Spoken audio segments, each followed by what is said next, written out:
Welcome. Have you ever felt that your work doesn't value you? Or maybe you've tried to win someone over without success. Your friends go out and forget you. Or worse, you're not even there anymore. Have you ever felt betrayed? If so, you're probably in the right place. Get a piece of paper and a pencil, because it's essential that you note and understand the following psychological strategies, which will help you attract the attention you deserve. Your loved ones won't forget you when they go out anymore. You will be the first to be invited, and at work, your knowledge and ideas will be valued. I guarantee it. Seneca used to say to accept the circumstances around us and work with her for our benefit. Use Seneca's example and apply his tools in your life, of course. Follow these key steps carefully to become everyone's priority, and stay until the end of the video to discover these strategies and my personal story of overcoming. Without further ado, let's start with the first psychological strategy. When someone fears losing you, they start to truly appreciate you. Imagine being that person whose absence would leave a huge, irreplaceable void for others. You are not just an option, you are their deepest need. As Khalil Gibran, the great Lebanese poet and philosopher, says, true friendship is found in the emptiness of the heart, based on mutual understanding and acceptance. Why do you admire him? Is it because she is always available for you? Or because she is independent and confident, adding incomparable value to your life? Be independent, confident, and complete by yourself. Your life is an exciting adventure where you don't need anyone else to feel fulfilled. Self-confidence and self-sufficiency are secret weapons. Your world is vibrant and exciting, and you don't depend on anyone for it to be so. And now let's move on to strategy number 2. According to the Stoic philosopher Seneca, it is not that we have little time, but that we waste a lot of it. It's essential to be aware of how we use our time and with whom we share it. We cannot always be available for others, but we must set aside time for ourselves to cultivate our virtues and to enjoy our passions. That way, we won't rely on anyone's approval or interest, but we will be the masters of our own happiness. That doesn't mean we should be indifferent or arrogant, but we must give ourselves the value we deserve. These Stoic teachings are valuable for learning to love ourselves, to give ourselves the priority we deserve, because who will make us a priority if we don't do it ourselves? Now let's move on to strategy number 3. Mystery holds a natural fascination for us. Have you never watched a movie you thought was mediocre, but stayed until the end to see how it turns out? Well, the third strategy is to keep a bit of mystery around you with the people around you. For that, we can leverage the scarcity effect. This effect can be applied to the previous 2 strategies, but it is particularly suited to this one. It's based on the idea that the value or interest in something increases when it's perceived as rare or limited or hard to get. Don't reveal all your information right away. As you live together, this person will want to know more about your personality. Keeping a bit of mystery is beneficial. Don't reveal everything right away. Leave some doubt. Now, on to strategy number 4.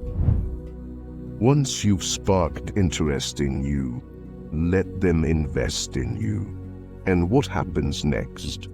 Exactly, you're getting attention. Mark Aurel said that time is limited, and once lost, it can't be recovered. That's why we must use it wisely and not waste it on trivial, futile, or harmful things. Don't act as if you have 10,000 years ahead of you. Destiny hovers over you while you live, and as long as it's in your power, be good.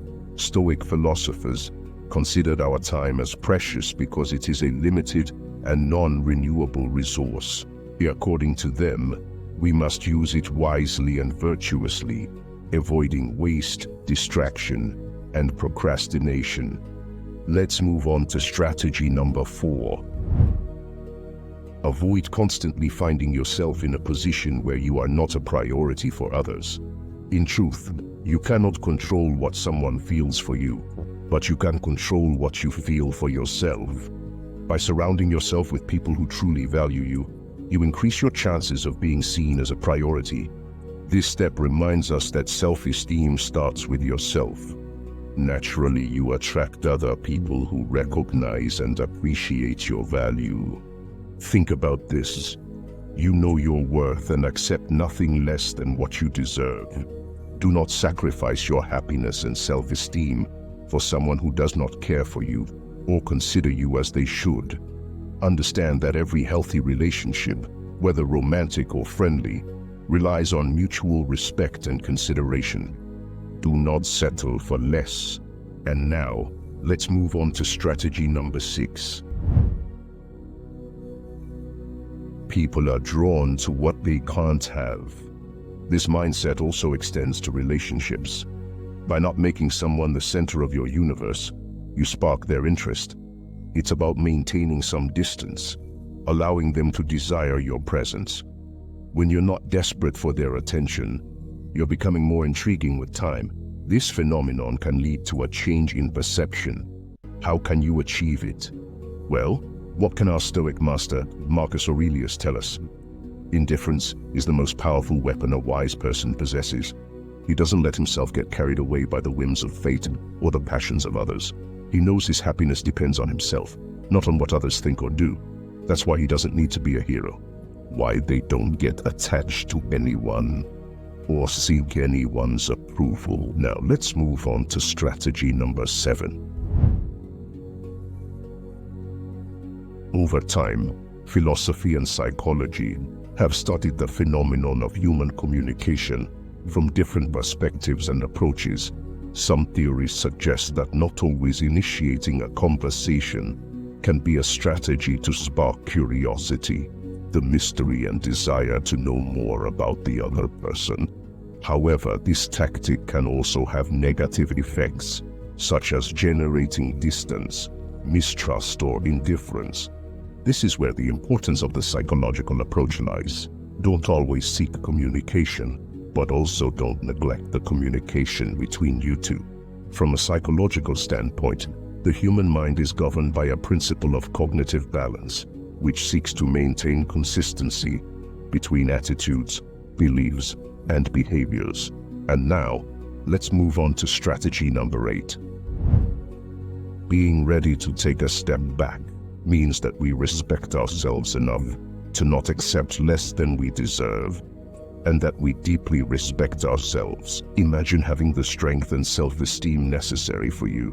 Immediately and without hesitation, recognize that a relationship is neither reciprocal nor satisfying. Then cut ties with this person you already valued. Of course, this isn't done without first setting clear boundaries and standards about how you expect to be treated in any relationship. If someone does not consistently adhere to these standards, you are ready to let them go, no matter how strong your feelings are. Letting go does not mean lacking compassion, but rather practicing self-preservation. By letting them go, you're also creating an environment where the other person can realize the seriousness of the situation. And now, let's move on to strategy number 9. Not only must you love yourself and give yourself your own place, but you must also moderate what you desire in life, or don't get too attached. The next strategy is more of a rule and involves maintaining emotional balance. When we want to be a priority in someone's life, the goal is not to let our emotions dominate the situation, and to ensure our needs are considered and valued. Think about these.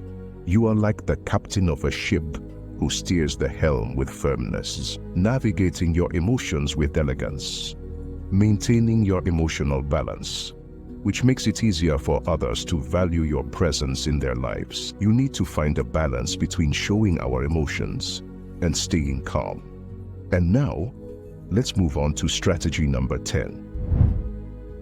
Not only has it been proven to make you feel good about yourself and happier, but also more attractive to others.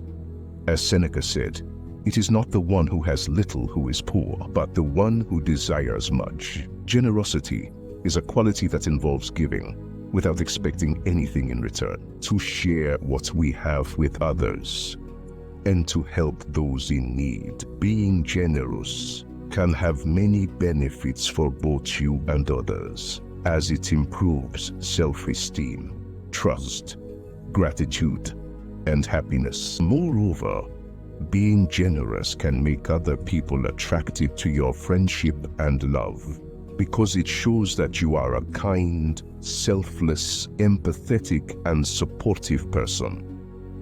I hope you found this message helpful.